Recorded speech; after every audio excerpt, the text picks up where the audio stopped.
Sebelum saya bekerja, selepas pagi punya breakfast, buah-buahan saja dan saya minum air ataupun celery ataupun barley, tetapi bila nak start kerja, ini dia. Namanya apa?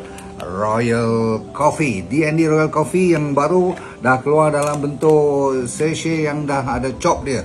Jadi kita dah buat bagi cantik, kita koyak dia elok, lepas tu kita koyak lagi.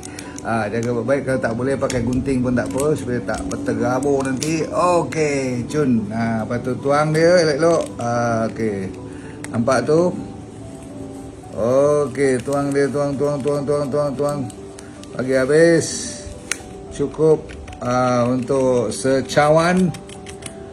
Jangan air banyak sangat, nanti rasa tak berapa syok pula kan. Bagi je ngam-ngam. Ni pekat tak pekat, kita kacau elok. Bagi dia larut betul-betul, baru kita minum.